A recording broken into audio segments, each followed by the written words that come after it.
What's going on, guys? Welcome to Myths, Monsters, and Mullets. I am your host, John Methenkamp. If you have a paranormal encounter you'd like to share, you can email me at mythsandmullets@gmail.com. And when I say paranormal, I mean cryptids, I mean ghosts, I mean UFOs. Anything weird, anything supernatural, I want to hear it. So if you do have one of these encounters, shoot me a message, leave me a comment. Find me on Facebook. You can send me a message there. But I want to hear your paranormal encounters, and maybe we can have you on the show. On tonight's show, we have Jen Kruse from the Shesquatchers, and this will be part one of a two-part episode. I really do appreciate all the support I've been getting on all the platforms. If you'd like to support the show, the easiest way you can do that, make sure you're hitting that subscribe button, watch the videos all the way through, hit like, comment, let me know how I'm doing. You know, if you think I'm doing bad, let me know. I might delete your comment, but that's okay. At least I know I'm doing bad. Make sure you're sharing out the episodes to all your friends, all your social medias. That's the best way I can grow the show. Let me know what you think of the new intro and outro music. I kind of like it, but I haven't gotten any feedback on it yet. So let me know in the comments. A lot of people don't realize how much effort goes into just doing the intros, let alone the entire shows. I decided to add a little bit extra at the end of the episode, some little bloopers, some outtakes from me trying to record this intro. So stick around, and let me know what you think. And with that, let's start the show.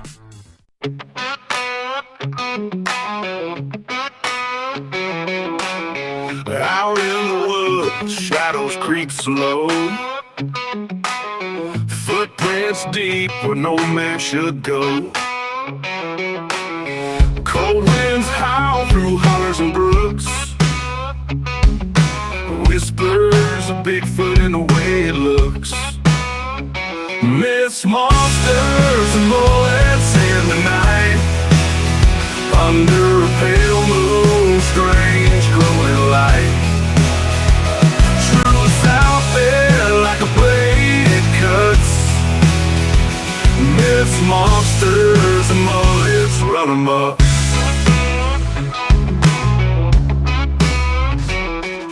Welcome back to Myths, Monsters, and Mullets. I am your host, John Methenkamp. On tonight's show, we have Jen Kruse from the Shesquatchers. I did a live interview with all three of the ladies from the Shesquatchers, but I wanted to get everybody in here to do a one-on-one and let my audience get to know each of the women individually.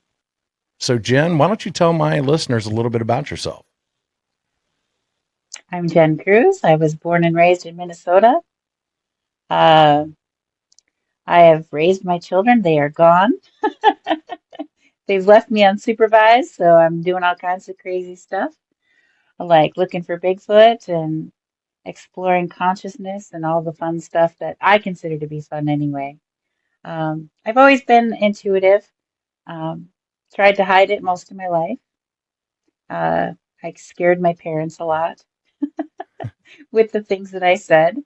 And I recognized their fear as like, it felt like a rejection to me. So I quickly learned what not to say, and just learned to hide that part of myself away. And like, it was a dirty little secret. In my 30s, I learned Reiki, which is a Japanese form of energy healing. And in that process, you have to let the energy guide you along the healing process that you're working with. And it's so intuitive that I just allowed my intuition the door to fly wide open. I stopped resisting it, and I went through a massive spiritual awakening. I always had things happening that I couldn't stop from happening. Like, things would just fly out of my mouth, and I'd hear myself say, like, Great Aunt Gladys just died. And sure enough, she died at that exact moment, but I didn't know it before it came out of my mouth. I heard myself say it. you know I would know things about people when I touched them. If they were dangerous, I would know that I was in danger of being near them. Just knowing that somebody wasn't supposed to leave now. And when they refused to listen to me, I grabbed their kid and said, "Leave, your kid's staying with me." And then they were in an accident with where their kid was sitting would have been totally crushed. They never would have survived, but the other people in the car survived. Things like that would happen, and I always would try to hide that. Scary messages would come through. It was always to help somebody, really. Um, do you want to hear one of those stories? There was a really scary one that happened. Absolutely. My listeners are here to hear the paranormal. So anything that's not normal, Okay. I want to hear it. So this was prior to my massive spiritual awakening. This was back when I was still trying to hide it from the world and myself. I didn't want it. I thought it was some bad thing because everybody thought I was weird when I was a little kid and things would happen or whatever.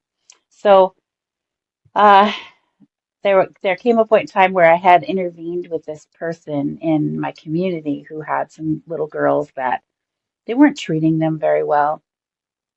And I knew one of the children's fathers and they wanted to get custody. And so we contacted the other father of the other two girls, and he also wanted custody. And I said, okay, I will do what I can. I'm not a social worker. I'm just a nosy person sticking my nose in where it really didn't belong. And I got a hold of this woman and I said, listen, I know what you've been doing with your kids, and it's just not cool. So I tell you what we're going to do. I've got papers here to have you sign your kids over to their fathers, and we will let this go. If not, I'm calling the police and we're going to take this as far as it goes. And she signed the papers. And the other father drove up from Georgia to get his daughters, and they were very happy. I was really bluffing. Uh, I knew stuff was going on. I just didn't know how bad it was. She knew how bad it was and assumed that I knew. But she caved like that. I mean, it was so fast. Anyway, so after he came and got those two girls, they called me Mama Jen. All these kids called me Mama Jen. And because I saved them from this bad situation. Well, so I decided to fly down and see the girls that had moved to Georgia. And so I flew down there and I knew I had met the father and his current wife, but she had a child who was 16 years old and had cerebral palsy, was in a wheelchair.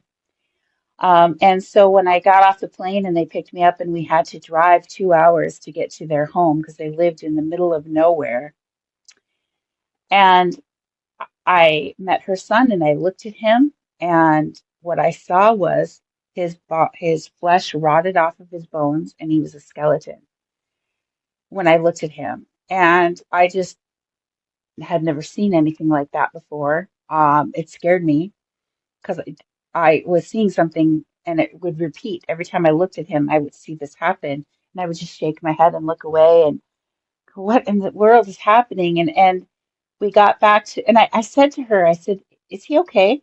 And she's like, yeah, he's got cerebral palsy, Jen. And I said, well, I know that, but is he okay? And she's like, yeah, he's fine. And I'm like, I don't think he's fine. I think something's wrong. And she's like asking him, and he's like, yeah, I'm fine. And we get back to their house, and now we've got 2 hours later, and I'm still looking at him, and it's still happening. Except now it's starting to flash red on and off at the same time, and it's going faster and faster. And I just felt emergency, emergency, emergency, and like the flashing reminded me of ambulance lights. Okay, and so I didn't know what was happening. I thought either there's something wrong with this kid or there's something wrong with me. And either way, I was scared, right? So I just started crying and I was like, seriously, I really think you should take him to the doctor right now. And she goes, we are 2 hours from a doctor.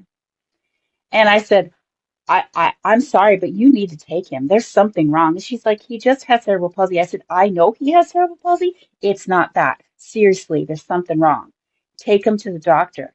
And she had the little kids there and everything. And I said, listen, just take him. I'll stay with the kids. Go take him. And she's just like, no, he's fine. And she kept asking him. He's like, no, I feel fine.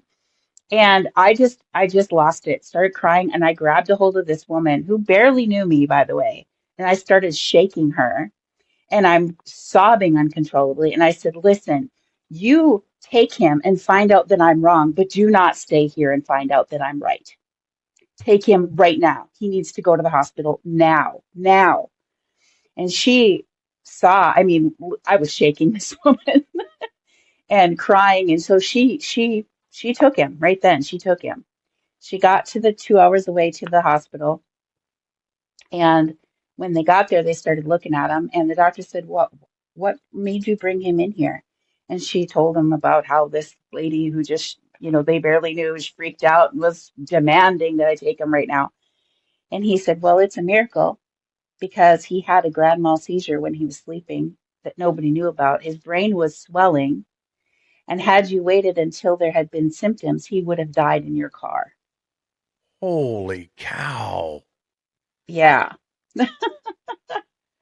So, I mean, that's the kind of thing. And so, but it was hours before I heard that something was happening. So in the meantime, I'm sitting there for the first time seeing this stuff so in my face that I couldn't not do something about it. Normally I would just try to ignore stuff, right?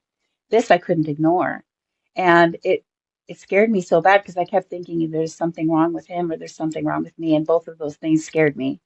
So I called my one of my friend's mom back home and I said, "Listen, I need to tell you what happened because if there's nothing wrong with this kid, somebody needs to hold me accountable and make me get some help." Just in case And I'm going so, crazy, I need somebody yes, to take charge here. yes. And so I told this woman who I knew would hold me accountable if there was nothing wrong with that kid, that she would make me get some help because then there was seriously something wrong because I had never seen anything so strong in my life. So yeah, that was one thing that really shook my world. And that he's living because of that. They had to drill a hole in his head and drain the fluid off. Really? Yeah, yeah, yeah. So Wow. So yeah, yeah. what did the mother say? You know, She was just very thankful. They were all very, very thankful, and they just thought it was some type of miracle. And whatever higher power people believe in, I think that creator does work through people and use people to make things happen. And I don't think it was me necessarily. I think I was just a messenger right, at that moment, right. right? Just a conduit of information to get the message through, so that that child didn't have to die.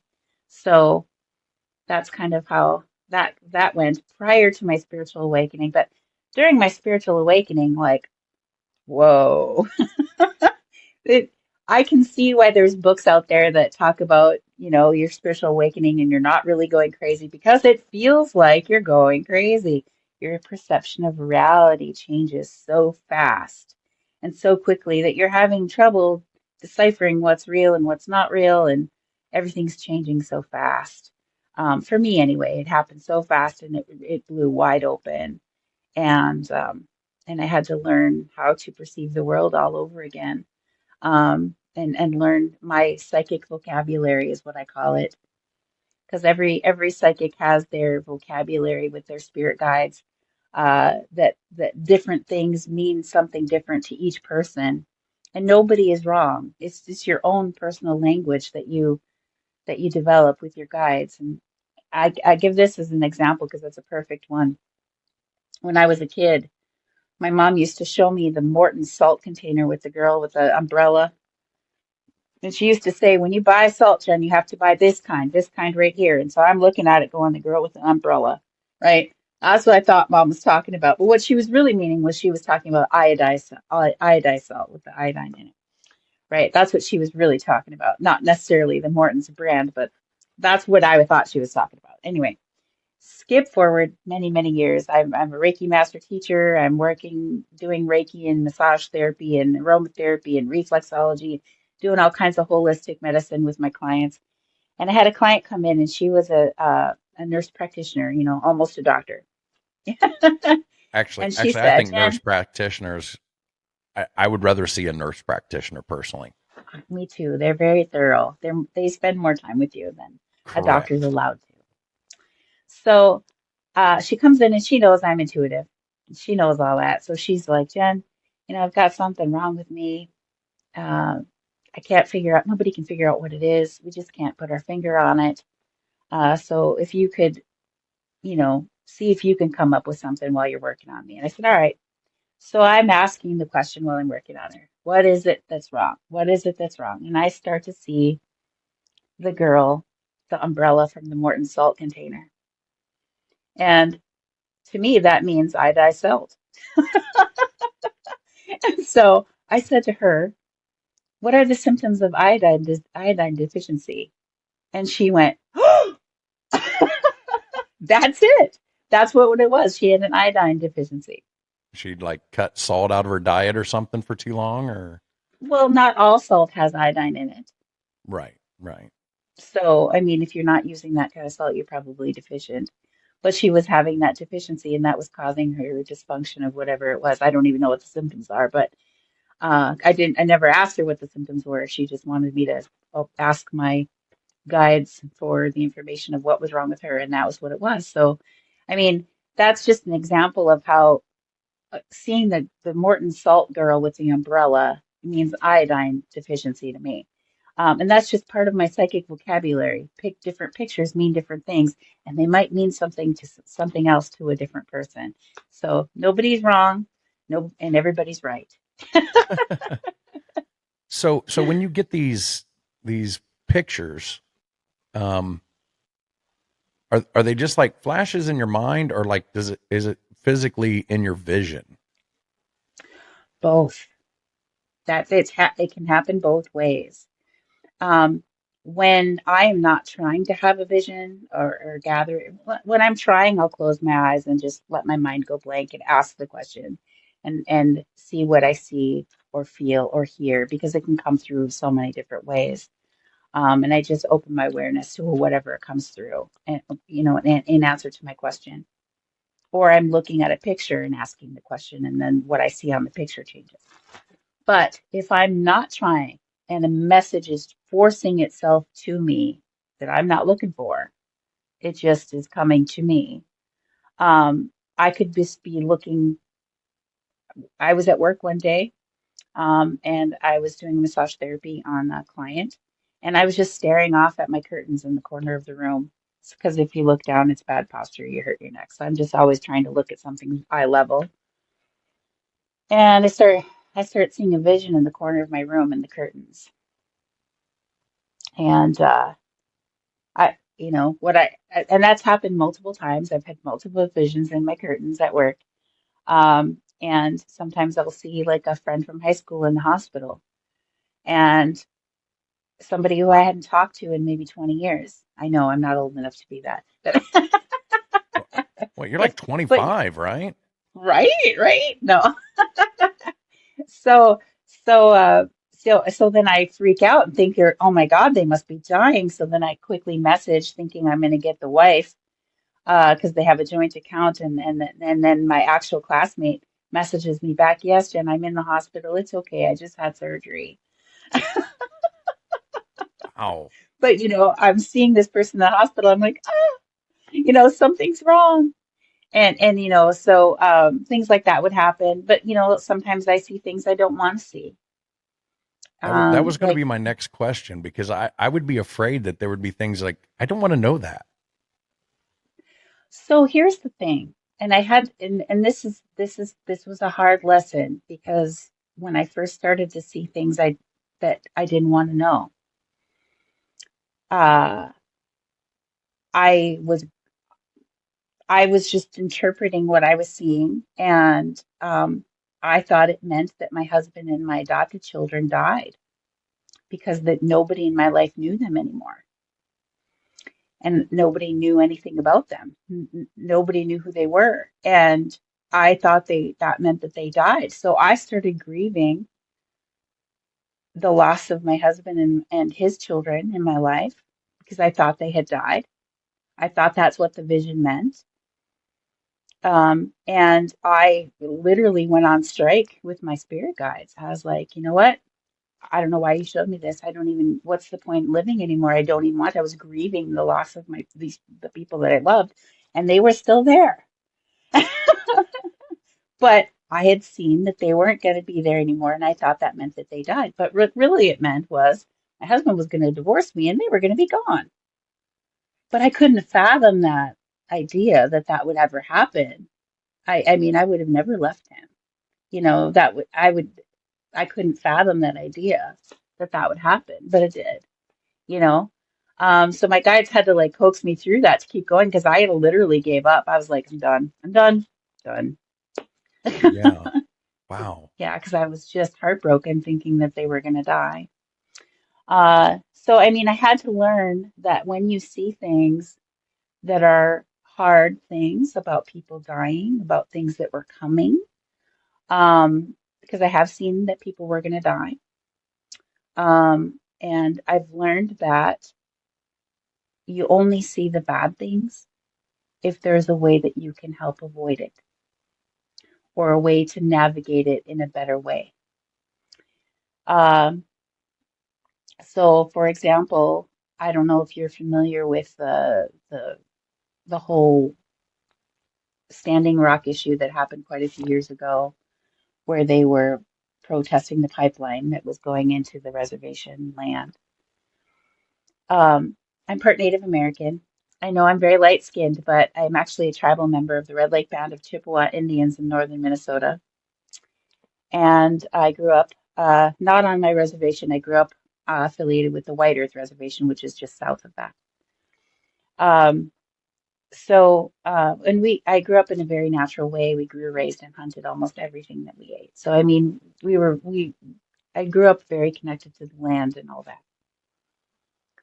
And so, when I had been going through my spiritual awakening, I had my Reiki teacher, and then I had my native elder, who was the leader of the medicine people of our tribe. They don't call themselves medicine people.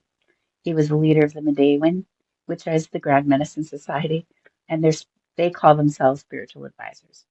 But for lack of understanding for everybody out here in the world, not on the reservation, he was a medicine man.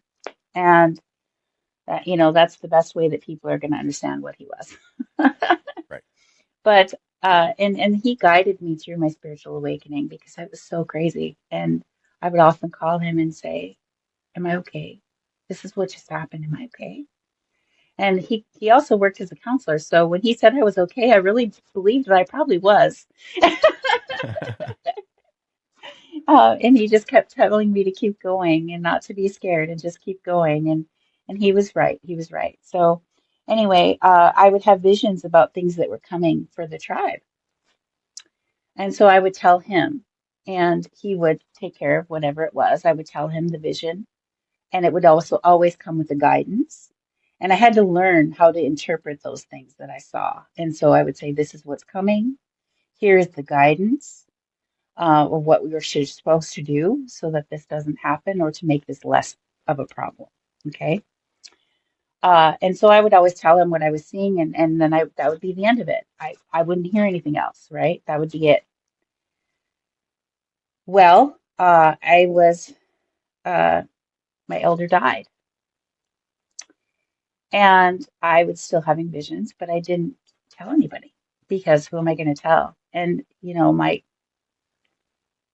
how I felt about it was I'm so light skinned. My reservation that my family comes from, where I'm enrolled at, they have a very high blood quantum there. So for me being this light skinned, I mean, I totally don't fit in.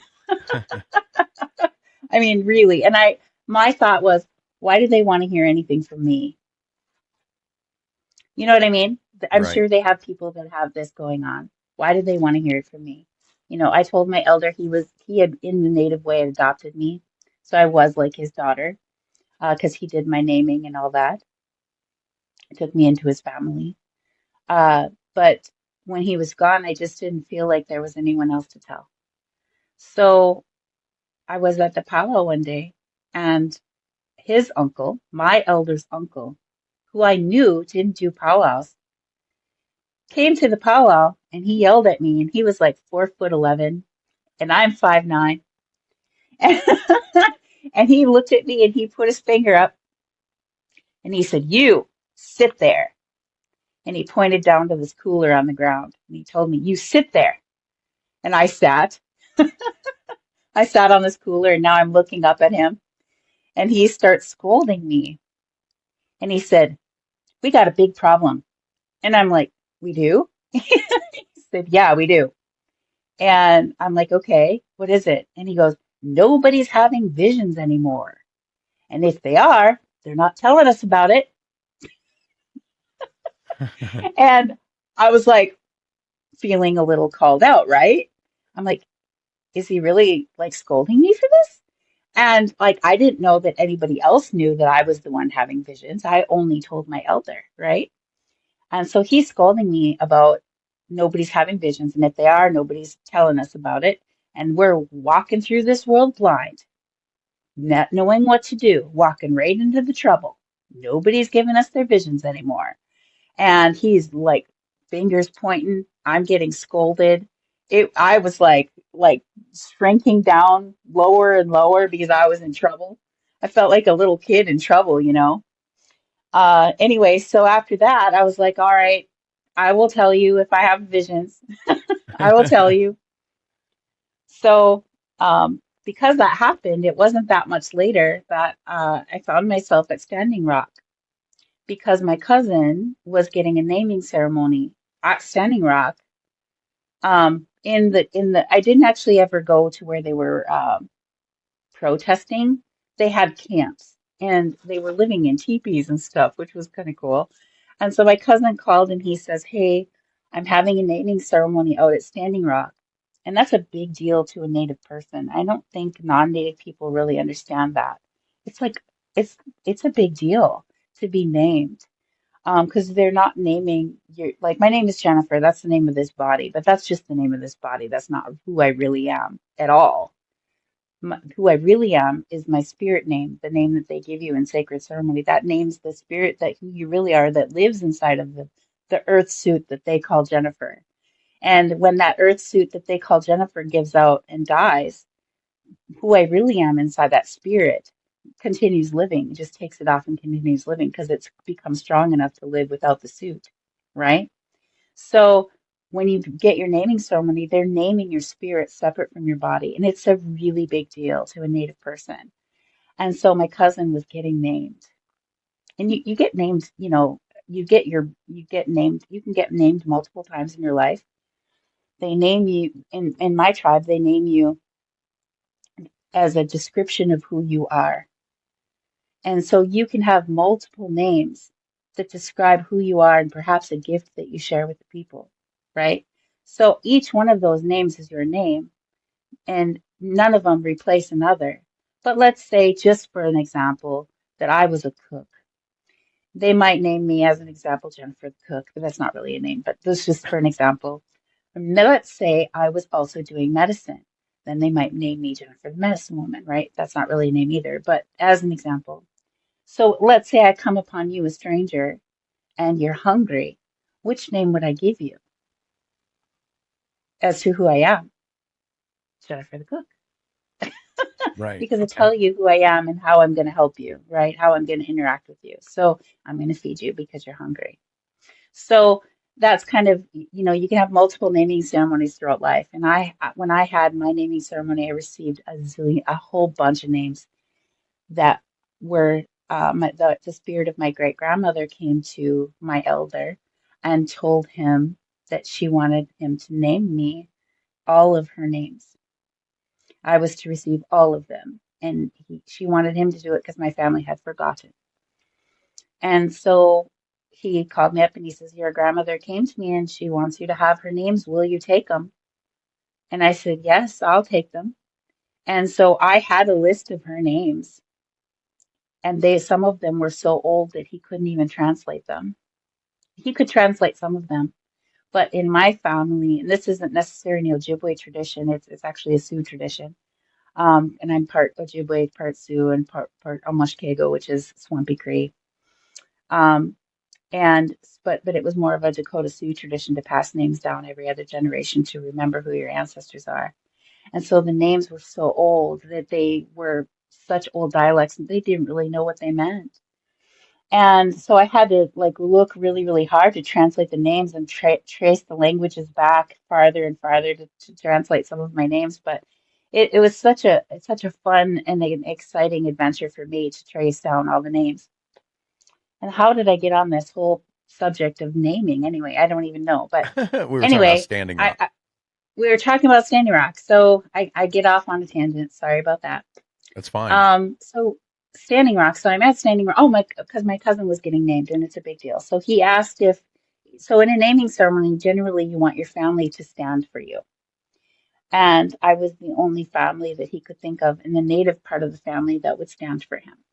That was in actually in the way of the people, right? So yeah, and I was named so I could stand for him.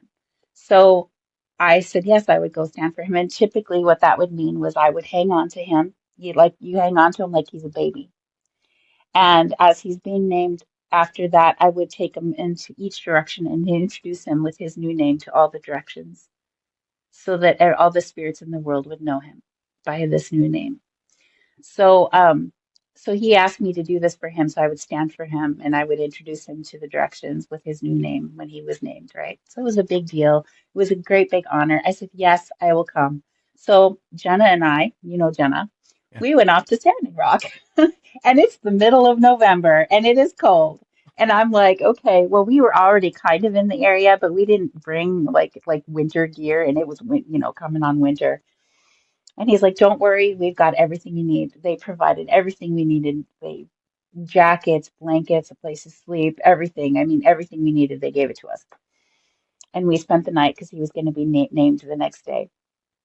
And so that night, we're in our little tent, and he had brought me to the head council teepee of the 7 council teepees, and I got to meet some of the elders that were there. And one of them was what he called a seer. And so he knew somebody that had some abilities like mine, which I thought was cool. He was an elder, right? So here I am in my tent that night, getting ready to go to sleep. And Jenna starts talking to me. Do you want to watch my Netflix? She says. And at that moment in time, I am seeing piles and piles of Native people piling into the tent. Spirits, old ones from a long time ago. And I'm like, shut up, Jenna. Pay attention. Something's happening. But she wasn't seeing them. Only I was seeing them. Right? And I thought maybe she could see them if she paid attention here. And I get kind of rude when something's happening and somebody starts talking like, shut up, don't talk, something's happening. And not that I try to be rude, I just try to stay in the moment so that don't lose my connection to what's happening. Anyway, so they start telling me and showing me something that's coming. And what they showed me was, I didn't understand what it was. It was some type of a weapon and it was somebody on top of it and it swiveled and they were shooting something out of this. I didn't know what it was. I called it the swivel weapon. I didn't know what it was because it swiveled and it shot and people were running and screaming. And then I saw them coming into the camps and people were getting killed. And because the people fought back when they started getting shot with this thing. And then the old native spirits that were there, they told me, remember what your elder told you, the stories of the Ojibwe that were the stories that they were receiving messages back in the day when they were getting rounded up on the reservations and everything. The psychic messages that were coming to them from the ancestors was that they were going to be tempted and they were going to be tortured and they were going to get all these things. They were going to do these things to the women and the children, trying to get them to react badly, so that when they reacted badly, then they could say, oh, look, they're out of line. We got to take care of it. We got to take care of it. And so they were told in messages not to react badly, that they had to not react at all, just remain peaceful, because if they do, everybody's going to die. It's just going to be bad. So they just were told not to react badly. And what they were told was going to happen did happen. They came in, they started hurting the women and the children, and then in front of the men, they lined them up and waited for them to react. And when they didn't react, they're like, what do you want from us? You want us broken? We're broken. What do you want? What else do you want? And in the end, they wouldn't react. And so what happened to the Ojibwe or the Chippewa Indians in Minnesota was not as bad as what happened to others elsewhere.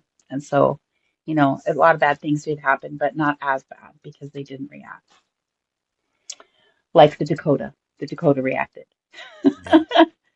Yeah. And then that was not good. But um so these native spirits in my tent were telling me to remember this, and that the same message is now that this weapon, and they showed it to me. I called it the swivel weapon, was coming, and they were going to do things to the people to get them to react badly, and they needed to not react badly, or this is what's going to happen. And I saw them in the camps, people getting killed. Um, and I did see some girl's arm getting blown up.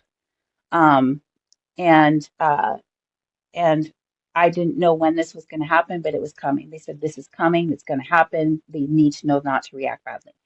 So I go stomping off to the head council teepee where my cousin is at, and I tell him what happened. And because this other elder, my elder's uncle, sat me down and scolded me about not sharing my visions anymore, now I felt empowered that I would needed to tell, that I needed to tell this. And I was very empowered by being scolded. and and so I went in there very confident, and I said, this is what I saw, this is what's coming, and this is what you need to do. And so there, this is what I saw, this is what's coming, here's the guidance. If you don't do it this way, this is what's going to happen. Okay, so there's always a guidance. And so I told them, and I said, you need to make sure that everybody knows this is coming, and everybody needs to know not to react badly. Everybody. And there were so many people there. I mean, how are they going to contain it? So we ended up talking some more even the next day with that other seer, and I found out from him that he was a dreamer. He didn't see visions in the daytime. He was just doing dreaming, precognitive dreams, which I have those too, but they grew more and more into like waking visions. And waking visions are so clear because you don't go, well, was it just a dream? You know, Yeah. you Yeah. know you weren't dreaming, So when you're awake. So he talked to some of the others and that were also dreamers, and I found out they didn't have anybody who had waking visions. They were only dreamers, which I found was really bizarre. So 5 days later, I had told Tammy what my vision was, and 5 days later, Tammy sends me a link to a Facebook Live of something happening at Standing Rock. Somebody was live feeding it on their Facebook, and here was the swivel weapon. It was a water cannon. I didn't know what a water cannon was. I'd never seen one, didn't know they existed. And it was freezing out there. It was the end of November. It was freezing, and it was freezing out there, and they were spraying people with ice cold water out there. And they were throwing flashbangs at people, and this one girl's arm did get blown up. Oh, wow. And they didn't react badly, and they didn't come into the camps. So even though it was not good, even though it wasn't good, they didn't react badly. So it was a success. But I mean, that's kind of how visions work. Like if you see something that's not good, only because there's something you can do to help it. Maybe you can't avoid it altogether, but you can take a better path that'll work out better than the worst case scenario. So that's what I've learned along the way, and I learned it on my own that's how that worked, and then it was backed up by the native elders that said this is how we've always done it. We've always had warnings of things that were coming, and the guidance that comes with that. So even with COVID, I knew COVID was coming before there was any even idea that COVID was coming. I was telling my close friends and family, there's a sickness coming. It's going to be everywhere. It's going to be a pandemic. You need these masks. You need toilet paper. You need non-perishable foods. We're going to be stuck at home for a long time. Um, and buy cold medicines.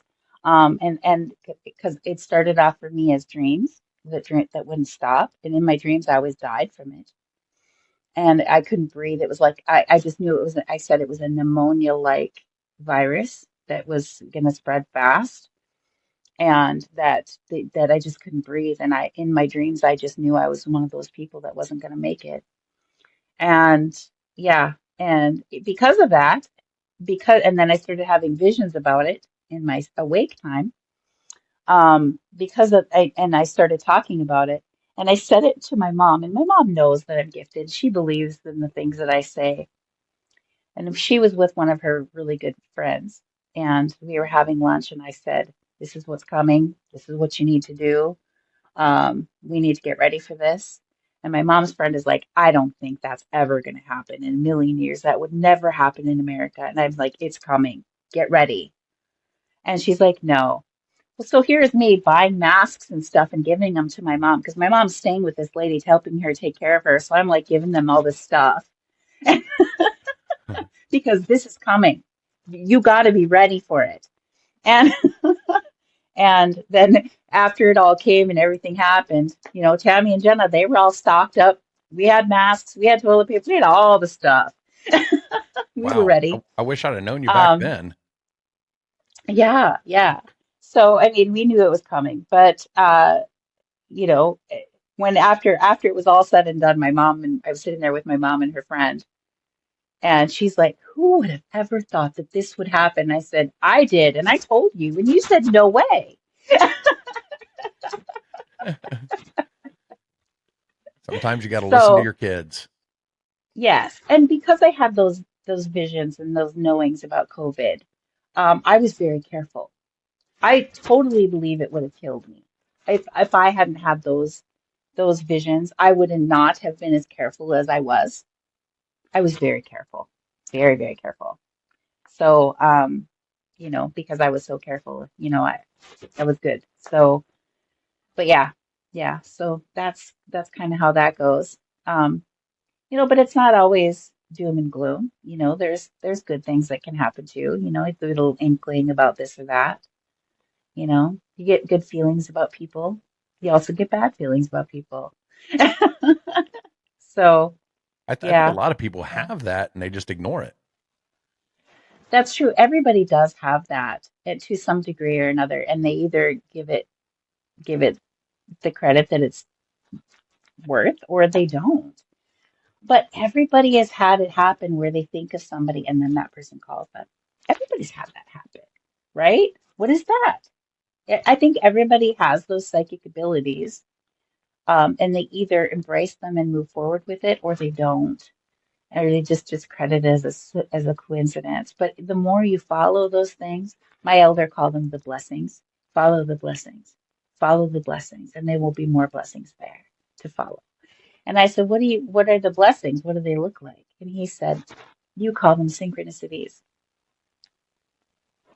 Yeah. So just Yeah, follow the that is a synchronicities. term that is well used in the paranormal field, and I don't like it. Yes, you don't. I don't like coincidences and I don't like synchronicities. There's a reason for everything.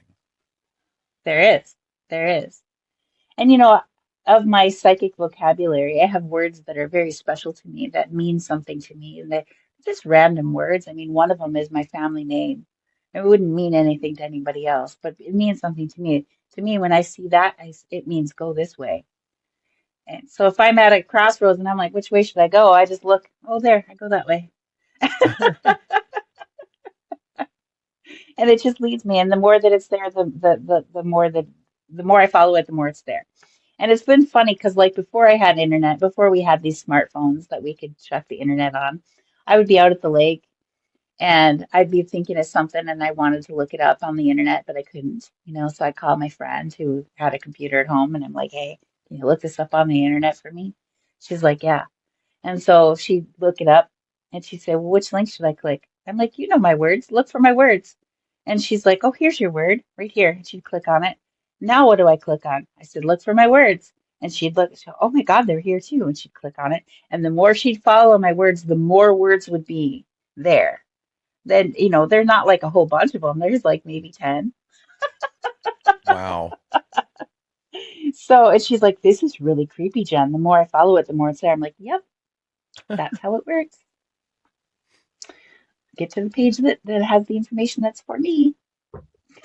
So I've heard that when we had our our live interview, um, you're able to use this gift um, when it comes to Sasquatch. Yes. I'd like to go into a little bit of how you use this these visions to find Sasquatch. Okay. So different ways that we've used it. So I have always had this obsession with maps. Before there was Google Earth or Google satellite imagery for me to look at, we had maps. And like my ex-husband used to give me atlases for a gift because I would just be like, oh, yes, maps. I love maps. Somebody would talk about a place, I'd have to go look at it on the map, right? And I would just stare at it. And through staring at, I didn't understand what was happening at the time, but hindsight, looking back, I was gaining psychic information by looking at a place at a map. Because I would wonder, what's that place like? And I would gain information psychically by looking at it on the map and wondering about this place. I was just always obsessed with places and looking at them on a map. In my dreams, I fly and I fly over places and I see them from above, right? And when I have prophetic dreams, I'm flying over a place and then I drop down to a spot. So when I am actually looking to see where that actually is, I can actually locate that area because I've seen it from above, right?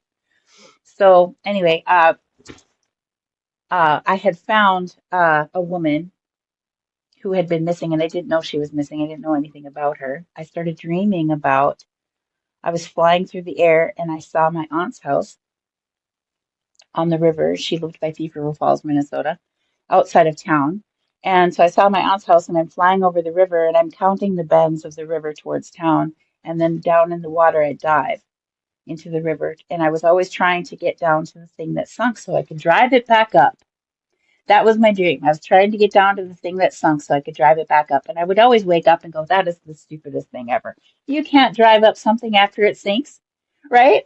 And I'd be like, oh, so dumb. But I kept having that dream over and over. And I would count the bends in the river from my aunt's house towards town. And then I'd dive into the river, into the same spot. And I always wake up because I can't get down there to drive the thing up that sunk.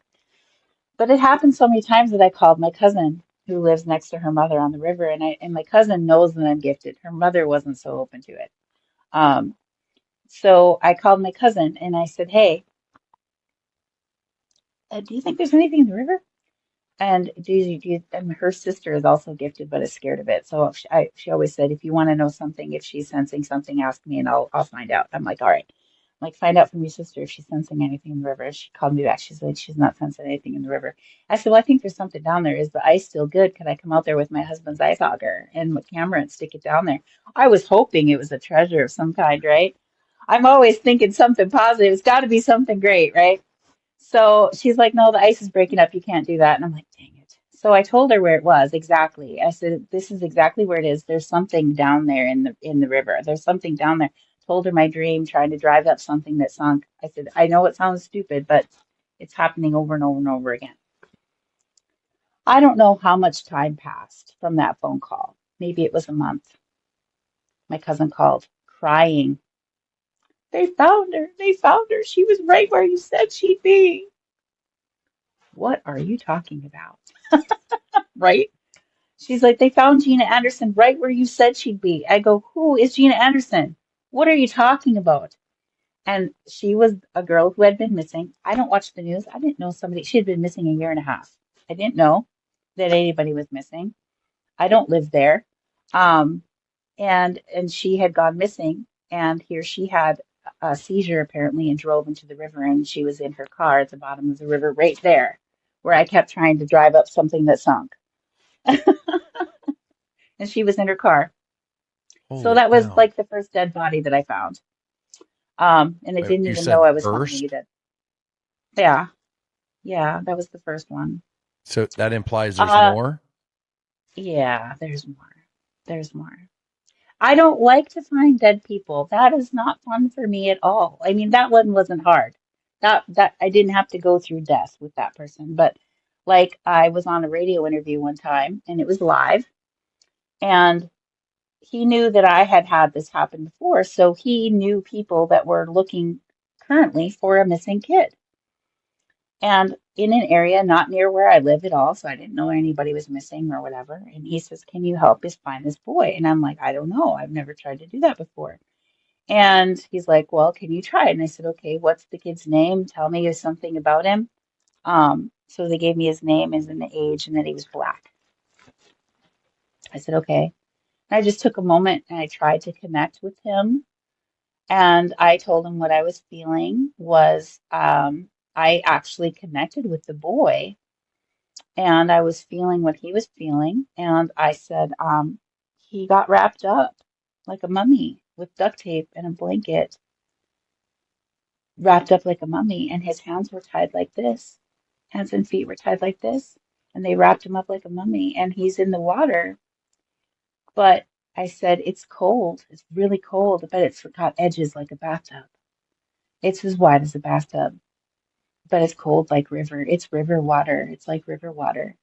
And that was all I needed to say because the search team who was listening, because they asked him to ask me, and they knew exactly what I was talking about when I said that. He was in a storm drain that connected to the river, and they found him right away. As soon as I said that, they knew exactly what I was describing. And he was tied up and wrapped up with duct tape, like I said. And I had to quit right away when I said that because I started to feel emotion from the boy. Like I started, and I said, he's not alive. But I started to feel the emotion that he had.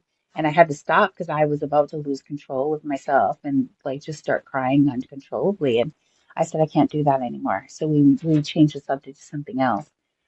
But after that, they found him. They asked me if I could look again and tell them who did it. This we did not on the radio. That was private. And I said, I can try. I can try. So I looked at it and I went through the kid's death with him and I was traumatized.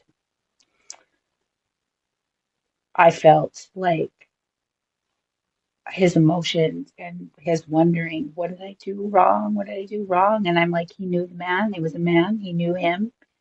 He loved him. He thought he did something wrong to make this happen. He didn't understand why he was doing this to him. He kept saying he was sorry. Um, and I described the man, and it was his stepdad. So yeah, so that guy's in prison, you know. Um, Another one that, and I told the guy, I ended up doing radio with that guy for a while after that. Like I became his co-host on his show. And one day we were getting ready for the show, and about an hour and a half before the show, he sends me a name, and he called me and he said, "This girl is missing from your reservation." I told her grandfather that we would talk about it live on the show tonight. You're going to look for her. And I'm like, I told you I don't like to do this. It's so hard. Because when I did that for the boy, I lost complete control of my emotions. And I was a wreck for days. I couldn't get control of myself. I was traumatized. I went through what he went through with him. I'm like, there are other psychics who can do this and not get so attached. I don't, it was horrible for me. I don't like doing those things. It's absolutely awful. There are others who don't do it that way. I mean, apparently my way is through oneness and going through it with them. So I mean, it's awful. I don't want to do it. But he already told the grandfather that I would do it. So I looked. I looked at her. I found some pictures of her, and I looked at her. And the information that I got was she's dead. He killed her, and he had help hiding her body. Um, and the guy that killed her was saying that he saw her get into this van and drive away on the such and such night. There was no van. She never went in the van. He killed her. So they were busy looking for this van, and they were asking if I would come to that place where she was last seen getting into the van. I said she wasn't last seen there. That didn't happen. It's not going to do anything for me to come there. It's not going to change anything. I already told you she's not living. He killed her, and he had help covering it up. Well, the day after this, or it might have been that night, or it was the day after. her cell phone turned on and somebody texted her mother from her phone saying, "I'm fine, stop looking for me, I'm just overwhelmed." And then the phone shut off again. And the phone had turned on in Minneapolis and sent the text and then turned off. Well, the guy that killed her was in Bemidji. And so they said, well, it couldn't have been him. And I said, no, he has help. He has two people helping him. And I couldn't place where her body was. I couldn't connect with her body. I couldn't figure out why I couldn't connect with her body, but I couldn't. And then I was somebody from my reservation had been friends with somebody else on the reservation where I grew up, and they had a psychic kid who they were having trouble with because nobody in their family remembered that stuff anymore. And now they had this really psychic kid who had stuff going on, and there was shadow people in their house talking to this kid, and they other people were seeing, and she was talking about it, but other people started seeing them there. It wasn't just her imagination, that was really happening. So they didn't know what to do. So the two friends, the mom of the little girl, talked to this other lady from my reservation, and she said, call Jen Kruse, she'll help you. So I go up there to their house, and I brought a spirit box, right? Because I know that they're scared that there's spirits talking to this little girl. She's like 5. Um, and so the mom and the grandma are scared, like what's talking to our little girl. And so I thought, well, if I bring spirit box, they can hear it, and then they probably won't be so scared, right? So, because if you hear a spirit saying, help me, it's not so scary anymore, right? So I brought the spirit box, and the little girl was so shy. She didn't know about me. She was like, I don't know about this. She felt responsible for these spirits. She called them her whispering friends. And she felt like she was supposed to do something for them to protect them in some way, but she didn't know what it was. She just was very protective of them. She knew she was supposed to do something to help them. She just didn't know what it was. And they were building up in her house. And so when I get there, I start looking around. I try to talk to the girl, and she's just real shy. She doesn't know about me, but she's watching me. She's watching. And so I go in her room, and I'm looking around, and I walk into her closet, and I look around, and I'm like, all right. I said, I know it sounds very cliche, but they're in her closet. They are in her closet. And I said, let's turn on the spirit box and see what they have to say. So turn on the spirit box, we start talking. And then they can hear the spirits, the different ones, help me. And then the mom and the grandma are like, what's going, they sounded like really desperate for help, these spirits, right? And I'm like, see, they're just here. They want help to move on. And your daughter is a gifted girl. She's got a very bright white aura, so they come to her for help, right? She knows that she's supposed to do this intuitively. She knows. She just doesn't know how yet. I can do it. And I was explaining to her, the little girl, I said, would it be okay if I helped your friends here? And she's like, well, what would happen? And she was like, well, what would you do? And I'm like, well, I would just help them move on. They're asking for help. I will help them until you know how, and then you can do it. And she's like, okay. So I have this process where I bring in the light. I expand my own light body, and I tell them to step into it. And if they have any reasons that they're scared to do that, we talk about it, between us, and we work through it, and then they step through it and they cross over. That's just the way that I do it. Intuitively, that's been the way that I learned how to do it on my own, right? But then there was one who was in the back of the closet. I'm like, come on, now's the chance. He told me his name was Mike. He wasn't ready. I'm not ready. And he showed me like coffee and stimulants. Like that's how he died, on some kind of stimulant, but he was like something stimulants. And he's like, I'm not ready. I'll let you know when I'm ready. I'm like, all right. So I didn't say anything. Didn't say anything until I left. I texted the mom and I said, there's a guy in the back of the closet left. His name is Mike. He died from some kind of stimulants. He just says he's not ready. He's going to let us know when he's ready. She's like, that's what she said when you left, that there's one in the back. He's not ready. Anyway, but during that whole spirit box session at their house, there was a voice that came through that wasn't somebody in the closet. And it was a woman's voice, and she yelled, "I'm in the basement!" The house that we were in didn't have a basement. It was a trailer house, right? There's no basement there. I knew exactly who it was when I heard it. And so when the mom asked me, "Who was that? We don't have a basement." I said, "I know. I'll tell you who it is later. It doesn't involve this place at all. It's a message for me. I'll tell you later." So after I left, I told her that was Rose Downwind from the next reservation over. She was killed, and she was letting me know in the basement. And that's where she died, in the basement. And when she said that, I saw a picture of her at the bottom of the stairs, and that she was still alive, and not she didn't die right away when she fell down the stairs. He was beating her and knocked her down the stairs, and she died in the basement. They moved her body. She wasn't still there, but that's how I gained that information. She was trying to communicate with me after I had been up at my reservation. I was coming back through this one and stopped to help this little girl, and she started talking to me through the spirit box. I'm in the basement. I'm in the basement. Um, and so in the end, when you deal with a missing person and you tell the family they're not living anymore, they never want to hear that. They're never ready to hear that. I don't like doing those cases at all. I don't. Because number one, the family never wants to hear that they're dead. Number two, it's never fun. And if there was a chance to find them alive, that'd be great, wouldn't it? But it never works out that way. It really doesn't. So in the end, I held to my guns. No, she's dead. He killed her in the basement. And then I added, in the basement. He's got two friends helping him. In the end, they finally got him to confess. Sure enough, she died in his basement.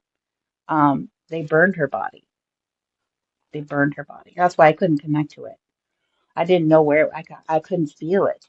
Um, couldn't feel her body. I tried to feel it and I couldn't feel it.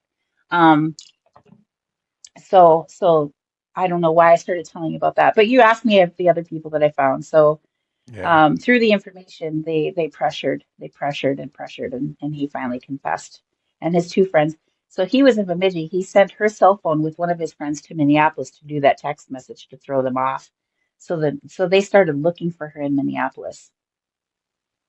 Wow. So yeah, yeah. And she wasn't actually there. And I said no. Because they asked me, "Can you look for her in Minneapolis? Can you sense?" I said, "She's not in Minneapolis. She's dead." And it's not fun to be the person that has to tell you that. You know what I'm saying? Right.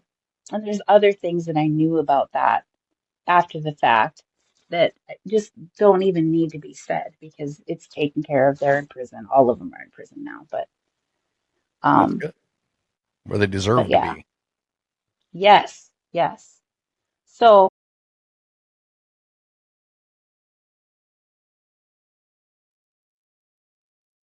I really do support.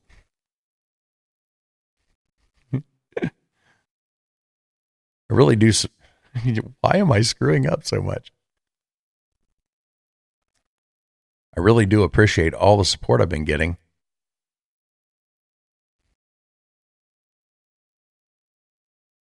I really do.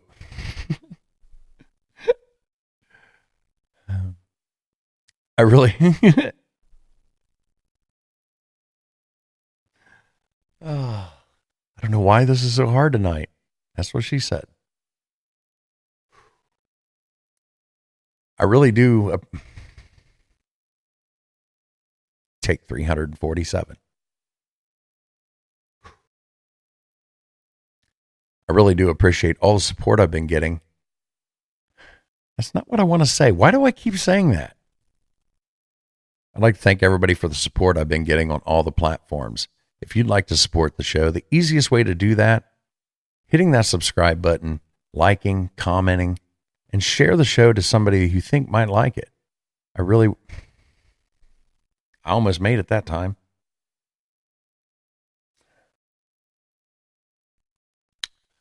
It's going to be a long blooper reel.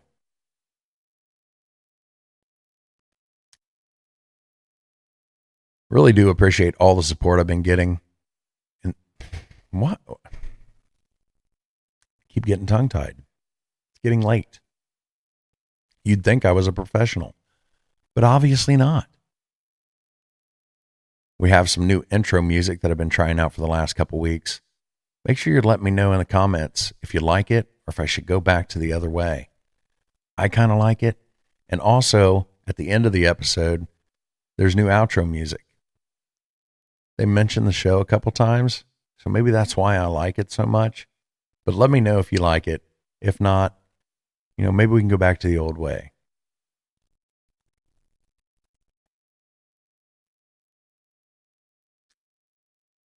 I didn't like that one.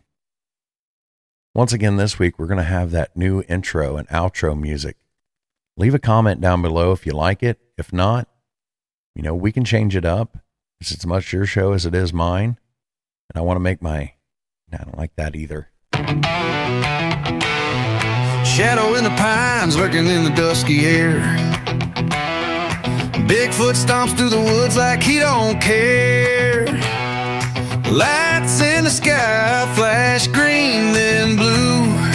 Aliens descending with a secret or two. Whispers in the breeze, cold fingers down your spine. Ghosts in the graveyard, twisting through time. Eyes wide open in the dead of night. The myths and monsters giving one hell of a fright. Oh, Miss Monsters and Mullets podcast, spinning wild tales of a future and a past. Hosted by John Methenkamp's fiery soul. He takes us where the wild unknown flows.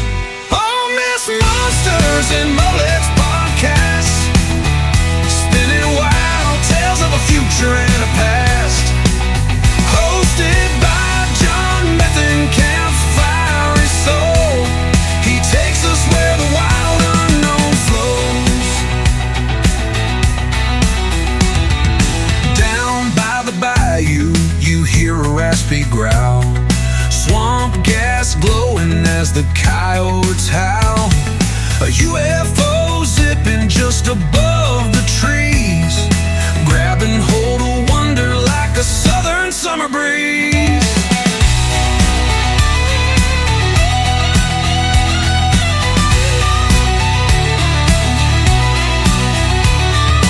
Some call it crazy, others call it a lie. But listen real close as the truth passes by. The lines are blurry, the story's bold. John Methenkamp spins them into southern gold.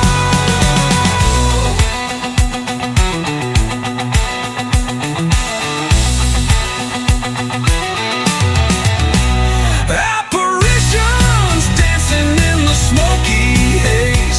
Legends of the deep south told in hollers and bays. Bigfoot runs free, chasing shadow dreams. Aliens keep secrets like moonlight days.